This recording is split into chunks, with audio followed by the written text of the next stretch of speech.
तेलंगाना में आया 5.3 की तीव्रता का भूकंप। आंध्र प्रदेश के कुछ हिस्सों में भी महसूस किए गए झटके। तेलंगाना के मुलुगु जिले में बुधवार सुबह 5.3 तीव्रता का भूकंप आया, जिसके झटके हैदराबाद और आंध्र प्रदेश के कुछ हिस्सों में भी महसूस किए गए। भूकंप सुबह 7:27 पर आया, जिससे निवासियों में दहशत फैल गई।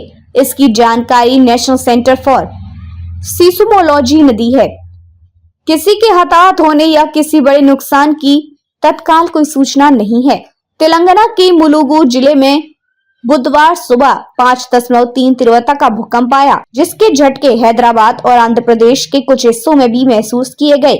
भूकंप सुबह 7:27 पर आया, जिससे निवासियों में दहशत फैल गई। इसकी जानकारी नेशनल सेंटर फॉर सिस्मोलॉजी ने दी है। किसी के हताहत होने या किसी बड़े नुकसान की तत्काल कोई सूचना नहीं है। अधिकारी स्थिति का आकलन कर रहे हैं, जबकि विशेषज्ञों ने निवासियों को भूकंप के दौरान सतर्क रहने और भीड़भाड़ वाली या असुरक्षित इमारतों से दूर रहने की सलाह दी है। तेलंगाना वेदरमैन नामक एक एक्स यूजर ने कहा, पिछले 20 सालों में पहली बार तेलंगाना में सबसे शक्तिशाली भूकंप आया, जिसका केंद्र मुलुगु में 5.3 तीव्रता का भूकंप था। यूजर ने कहा कि हैदराबाद समेत पूरे तेलंगाना में भूकंप के झटके महसूस किए गए। आमतौर पर तेलंगाना में भूकंपीय गतिविधि बहुत कम देखने को मिलती है, लेकिन अब इस क्षेत्र में भूकंप आना एक दुर्लभ घटना है। भारत में 4 भूकंपीय क्षेत्र हैं: जोन 2, जोन 3, जोन 4 और जोन 5।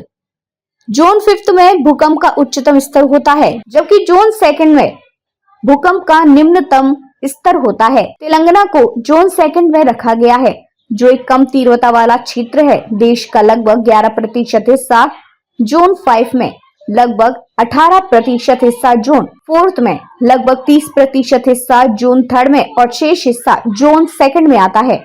भारत का कुल लगभग 59% भूभाग भारत के सभी राज्यों को शामिल करते हुए अलग अलग तीव्रता के भूकंपों के लिए प्रवण है।